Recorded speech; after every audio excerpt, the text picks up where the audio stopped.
Hey everybody, it's Ryan here from Android Collison. I'm going to do my review on the Moto Z, and one of the reasons I love this phone, you just pick it up and it automatically starts showing you your notifications. I really liked this phone. Just to give it a little bit of a backstory on it so everybody can see what it comes with. So, the Moto Z series are these new ones that have these Moto mods, and I've done a series of the reviews on the different mods, and so I waited to actually review the phone before I did this. But anyway, so the Moto Z is their flagship line phone. And I've really liked the Moto G series that I like. This was the G4 Plus. This was basically my go-to phone. I'm filming this with the G5, the LG G5, and I really like the G5. But I got away with using the G4 Plus in terms of being able for quality.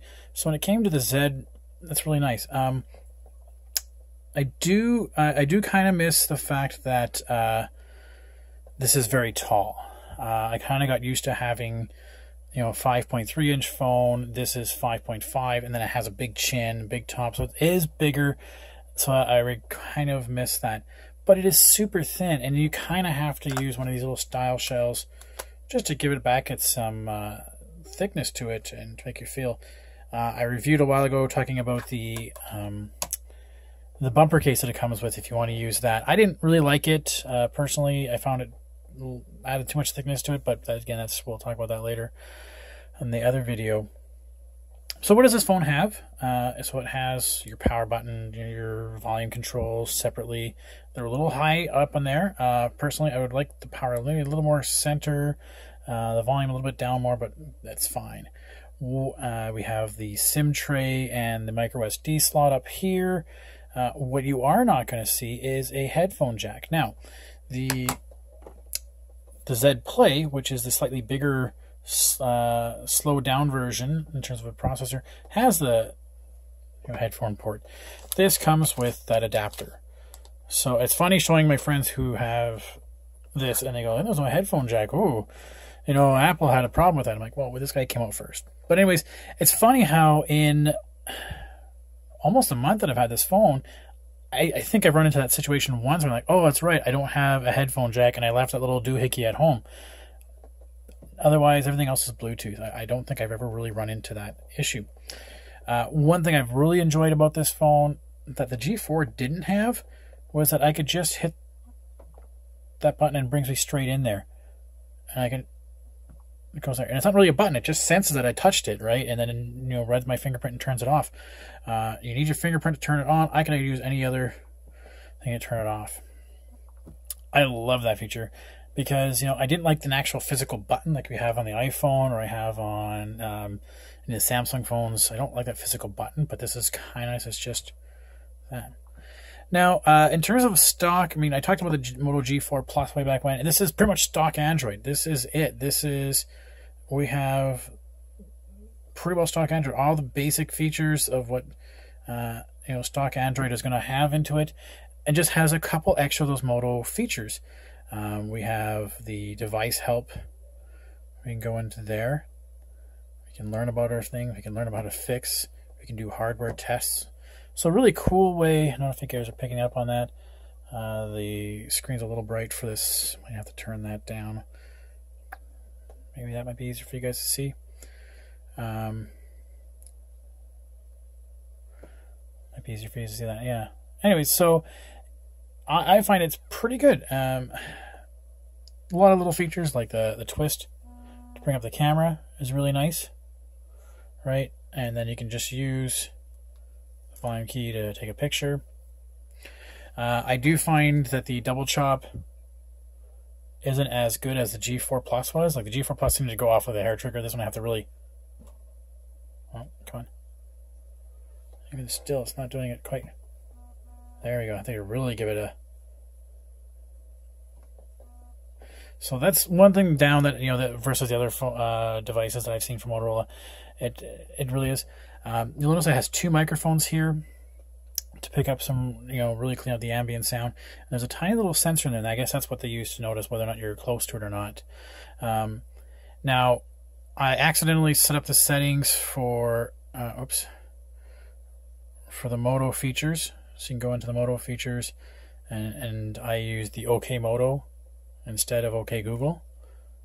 If I go into here, I can apparently still have OK Google set up. But I've had a little bit of trouble. So if I say OK Google,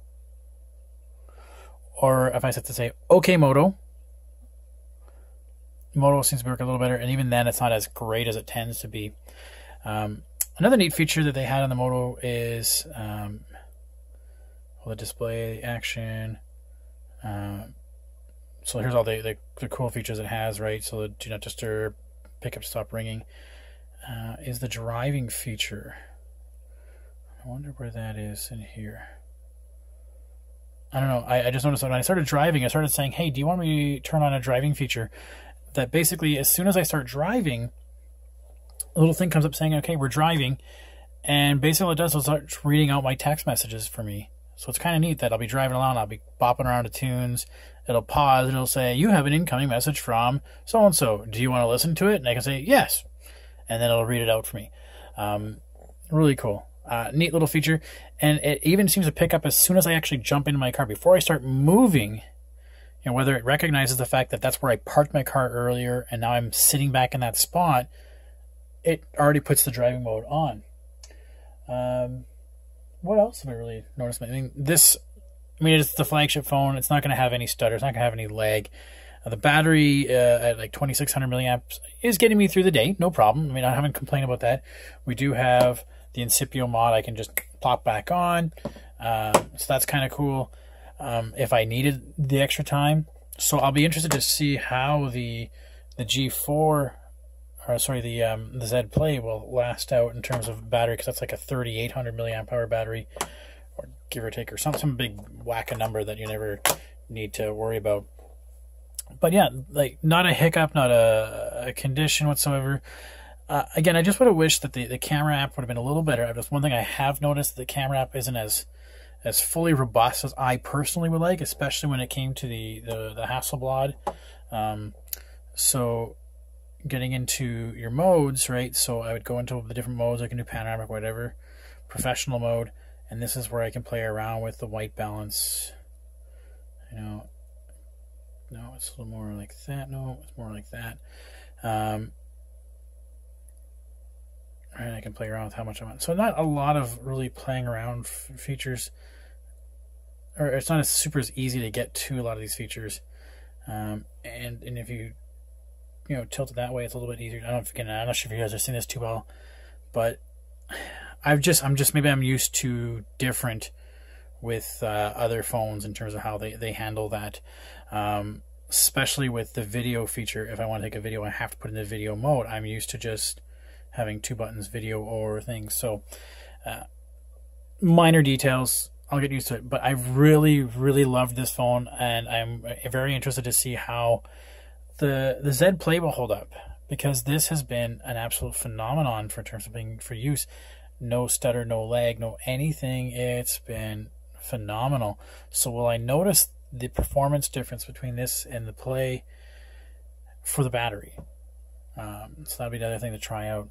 So really love this phone. I think it's a really good phone. I haven't had any issues with it whatsoever. No weird random reboots. No hiccups on anything. I do notice it's just slightly slower and loading up when you end up having to do stuff like Bluetooth. It just takes a little bit longer to connect to Bluetooth. But I'm talking seconds and not minutes or whatever. So most people are not going to notice that difference. So anyways, I'll have a full review up on the website. You guys can take a look at all the different features. But I think pretty much I hit it there. It's an amazing phone. And the fact that we have all these mods that we can play with is so cool.